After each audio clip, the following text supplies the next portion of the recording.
मैं कब से मैजिया को धोखा देने का मौका ढूंढ ही रहा था और अब वो मौका मिल गया है। हमें उनकी नाक के नीचे से इस पत्थर को चुराना होगा। शायद ये दुनिया की सबसे बड़ी मिस्ट्री साबित हो। वेस्ली ने इज्जत के साथ सिर झुकाया। Thank you sir. अब हमें बस। वेस्ली की बात पूरी भी नहीं हुई थी कि सबकी नजरें दरवाजे की तरफ घूम गई। किंगपिन का चेहरा पहले गुस्से से लाल हुआ। एक और डिस्ट्रैक्शन, लेकिन आने वाले को देखते ही उसके चेहरे पर एक बच्चे जैसी मासूमियत आ गई। उसने धीरे से कहा, वेनेसा मेरी जान। दरवाजे पर उसकी बीवी वेनेसा फिस्क खड़ी थी। लंबा कद, सीधी रीढ़, काले बालों के बीच से गुजरती वो बागी सफेद लकीर, चेहरे पर ऐसा ठंडा सुकून और नपा तुला एटीट्यूड जो किंगपिन के सबसे खूंखार गुंडों की जबान भी हलक में अटका दे। वेनेसा ने कहा, सॉरी, मैंने तुम्हें डिस्टर्ब किया। किंगपिन तुरंत अपनी लेदर चेयर से उठ गया। उसके भारी शरीर की हलचल से टेबल 1 इंच पीछे खिसक गई। अरे ये तुम क्या कह रही हो? तुम्हें मुझसे माफी मांगने की कभी जरूरत नहीं। वेनेसा उसका हाथ पकड़ने ही वाली थी, पर वो रुक गई। उसने परेशान होकर कहा, मैंने इंतजार करने की कोशिश की विल्सन, लेकिन अब मैं पागल हो रही हूँ। मैंने अभी रिचर्ड के दोस्त से बात की।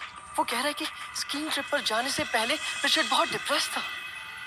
मुझे चिंता हो रही है, कहीं हमारा बेटा। किंगपिन हंसा। क्या हर कॉलेज ड्रॉप आउट आजकल लाइसेंस थेरेपिस्ट बन गया है? विल्सन मजाक मत करो। वेनेसा गुस्सा हो गई। किंगपिन ने प्यार से समझाया, वेनेसा तुम बेकार में परेशान हो रही हो। मेरा यकीन करो, हमारा रिचर्ड ठीक है। वो बस अपनी जवानी एंजॉय कर रहा है। थोड़ा वक्त अकेले बिताना चाहता है, अपनी फैमिली से दूर। देखना, वो घर वापस आ जाएगा। वेनेसा चुप रही। उसकी चुप्पी में एक अजीब सा डर था, जैसे वो किंगपिन के आर पार देख रही हो। उसने पूछा, विल्सन, क्या कुछ ऐसा है जो तुम मुझसे छुपा रहे हो? किंगपिन ने पलकें झपकाते हुए कहा, बिल्कुल नहीं वेनेसा, मैं तुमसे कभी झूठ नहीं बोलूंगा। तभी पीछे खड़ा टॉमी फुसफुसाया, हाँ, बॉस कभी झूठ नहीं बोलते। फिस्क ने दांत पीसते हुए टॉमी को घूरा। वेस्ली ने तुरंत टॉमी की कलाई पकड़कर उसे चुप करा दिया। वेनेसा ने धीमी लेकिन तेज आवाज में पूछा, लेकिन मैं कैसे यकीन करूं जब तुम बाकी दुनिया से इतनी सफाई से झूठ बोल लेते हो? ये लाइन सीधा फिस्क के दिल में घुस गई। उसने तुरंत कहा, Vanessa please, I love you. तुम बस ये जान लो कि रिचर्ड और तुम ही मेरी दुनिया हो, मेरी जीने की वजह हो। वेनेसा को उस पर अब भी यकीन नहीं था। वो बिना कुछ कहे ही बाहर चली गई। वेनेसा के जाने से कमरे में ऐसी चुप्पी फैली कि टॉमी की हल्की फुसफुसाहट भी साफ साफ सुनाई देने लगी। बाप रे, लगता है पूरी दुनिया में किंगपिन सिर्फ अपनी बीवी से डरता है। टॉमी ने अपनी बात खत्म की ही नहीं थी कि किंगपिन ने उसकी तरफ ऐसे घूरा जैसे शिकारी अपने शिकार को घूरता है। उसकी आंखों में अब प्यार नहीं, सिर्फ मौत थी। वो गुर्राया, डर? मैं तुम्हें दिखाता हूँ डर क्या होता है।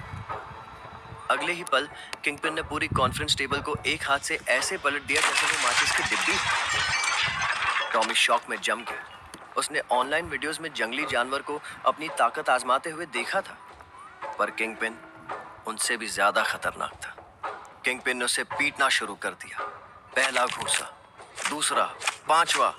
उसे जानबूझकर होश में रख रहा था ताकि टॉमी हर एक हड्डी टूटने का दर्द महसूस कर सके। उसने टॉमी को कॉलर से उठाया और उसके खून से सने कान में कहा, मेरी वाइफ और मेरे बीच कोई नहीं बोलेगा, कोई नहीं।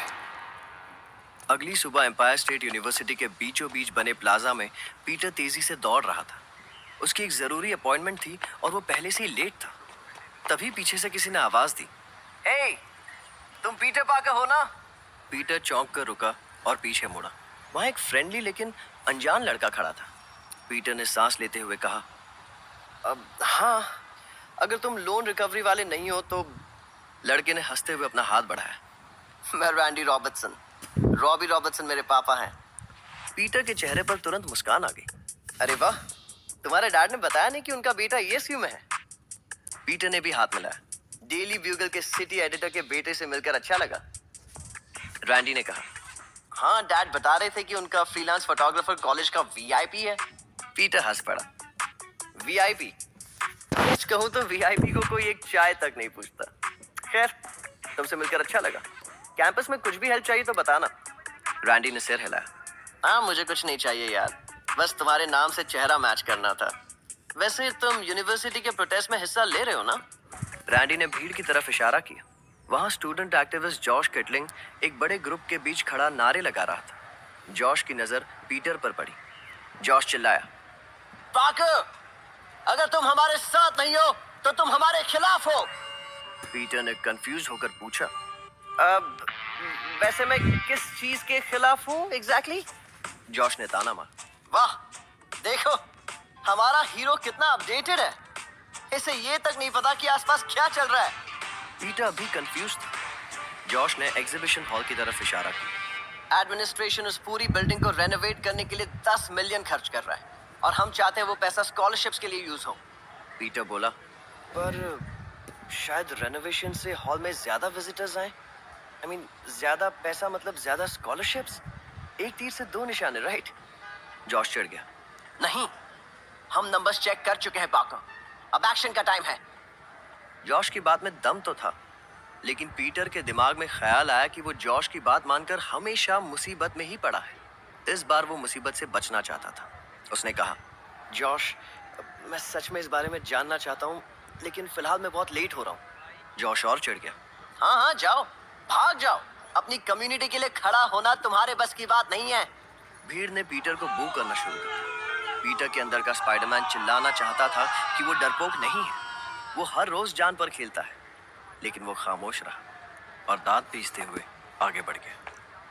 प्लाजा से बाहर निकलते ही पीटर की नजर एक कॉफी शॉप जिसका नाम कॉफी बीन था, उसके बाहर खड़ी ग्वेन स्टेसी पर पड़ी। उसके चेहरे को देखते ही पीटर का सारा गुस्सा उड़ गया। ग्वेन न्यूयॉर्क पुलिस में एक कैप्टन जॉर्ज स्टेसी की बेटी और पीटर की लंबे वक्त की गर्लफ्रेंड थी। पीटर को देखते ही ग्वेन हंसते हुए बोली, हे बू। पीटर तुरंत भागकर उसके पास गया। ग्वेन ने अपना गाल आगे किया और पीटर ने खुशी से उसे किस कर लिया। ग्वेन ने पीटर को चिढ़ाते हुए कहा, प्रोटेस्ट देखा? लोग काफी टेंस लग रहे थे वहां। हाँ देखा मैंने, और जॉर्ज से भी मिलके आ रहा हूँ। तुम्हें भी प्रोटेस्ट के बारे में पता है क्या? ग्वेन हंसी। हाँ बुद्धू, सबको पता है। कहीं तुम प्रोटेस्ट में हिस्सा लेने के मूड में तो नहीं हो ना? पीटर ने पूछा। वैसे जब तक हम आर्ट में से मिलकर वापस आएंगे तब तक जॉश और उसके लोग मैनहट्टन पर कब्जा कर रहे होंगे और हो सकता है व्हाइट हाउस भी कब्जे में ले ले। ग्वेन ने पीटर का हाथ खींचा। उन्हें करने तो प्रोटेस्ट, मैं तुम्हारे साथ रहकर पुराने गाने सुनने का मौका नहीं छोड़ सकती। वैसे मैंने प्रोटेस्ट के लिए पिटीशन साइन कर दी है और डीन को भी लेटर भेज दिया।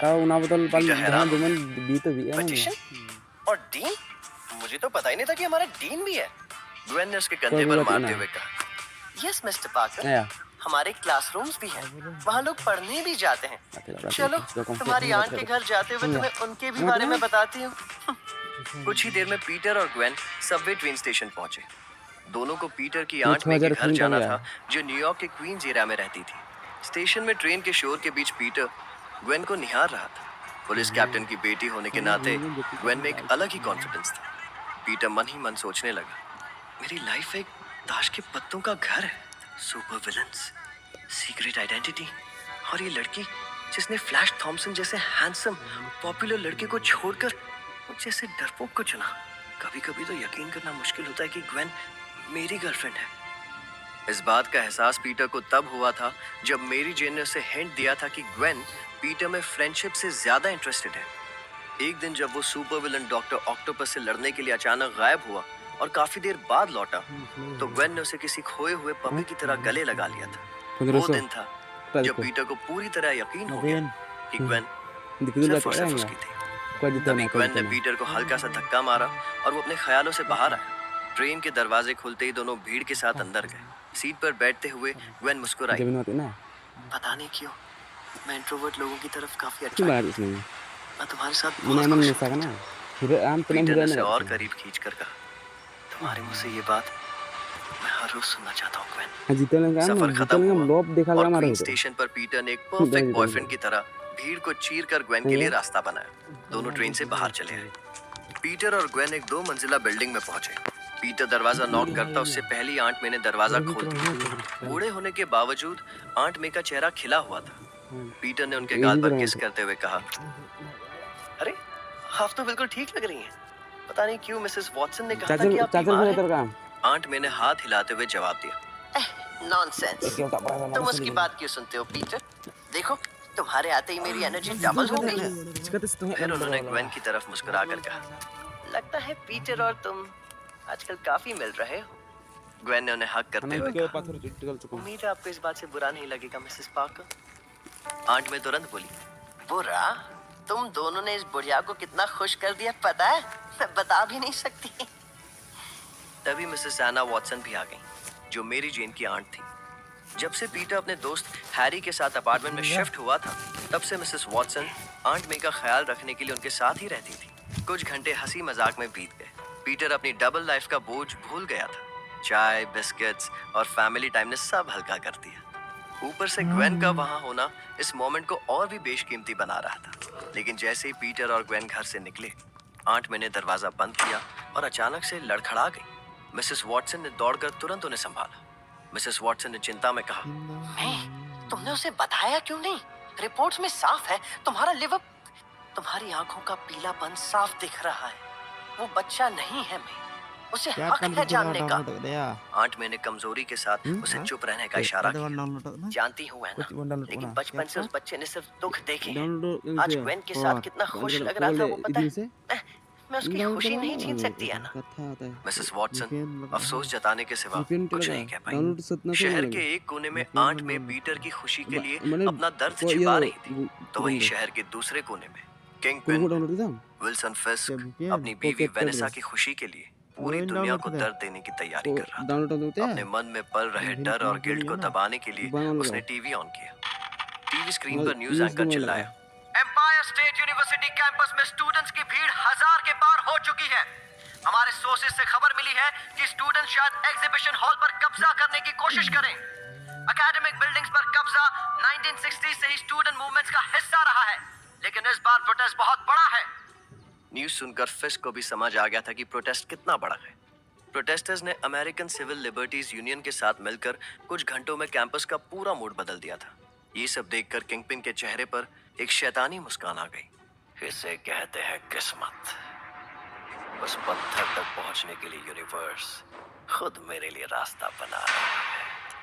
फिस्क धीरे से वेस्ली की तरफ मुड़ा और भारी आवाज में कहा, ये परफेक्ट टाइम है। उस जादुई पत्थर को चुराने के लिए हमारे बेस्ट लोगों को इकट्ठा करो और मेरी कार तैयार करो। वेस्ली ने कंसर्न के साथ कहा, सर आप खुद वहां जाने वाले हैं? फिस्क के होठों पर एक पतली खतरनाक मुस्कान उभरी। ऑफ कोर्स, तुम जानते ही हो सिल्वरमेन आज भी खुद मैदान में उतरता है, भला मैं कैसे पीछे हट सकता हूँ। दूसरी तरफ ग्वेन अपनी इवनिंग क्लास के लिए ईएसयू कैंपस से कुछ स्टेशन पहले ही उतर गई थी। ग्वेन को सबवे पर छोड़ने के बाद पीटर वापस ईएसयू की तरफ चल दिया। पीटर ने खुद से कहा, एग्जीबिशन हॉल होकर आता हूँ। डेली ब्यूगल के लिए एग्जीबिशन के लिए रखे उस एंशिएंट टैबलेट्स के कुछ फोटोज खींच लूंगा, और अगर जॉश किटलिंग अच्छे मूड में मिला तो उससे बात करके चीजें भी सॉर्ट हो जाएंगी। लेकिन जैसे ही वो ईएसयू के प्लाजा तक पहुंचा, वहां का नजारा देखकर उसके रोंगटे खड़े हो गए। पीटर ने हैरानी से कहा, ओह माय गॉड! सुबह जो भीड़ 100 लोगों की थी, अब वो हजारों में बदल चुकी थी। स्टूडेंट्स, एक्टिविस्ट्स और आम लोग सब एक दूसरे से टकराते हुए आगे बढ़ रहे थे। कैंपस पुलिस को किनारे धकेल दिया था। मीडिया वैन्स, पुलिस बैरिकेड्स, पूरा कैंपस एक छावनी बन चुका था। हवा में इतना तनाव था कि एक छोटी सी चिंगारी भी धमाका कर सकती थी। न्यूयॉर्क पुलिस की क्राउड कंट्रोल यूनिट्स अभी अभी पहुंचना शुरू हुई थी और उनकी बेल्ट्स पर टीयर गैस कैनिस्टर्स साफ लटक रहे थे। पीटर को साफ दिख रहा था कि सिचुएशन हाथ से निकल चुकी। पीटर बुदबुदाया, ये प्रोटेस्ट नहीं, ये एक वॉर जोन है और मुझे लग रहा है जल्दी कुछ बहुत बुरा होने वाला है। एक तरफ बेकाबू भीड़, दूसरी तरफ आता हुआ किंगपिन और बीच में आंट मे की बीमारी से अनजान पीटर पार्कर। क्या स्पाइडरमैन अपनी दुनिया बिखरने से बचा पाएगा? जानने के लिए सुनते रहिए पॉकेट एफएम।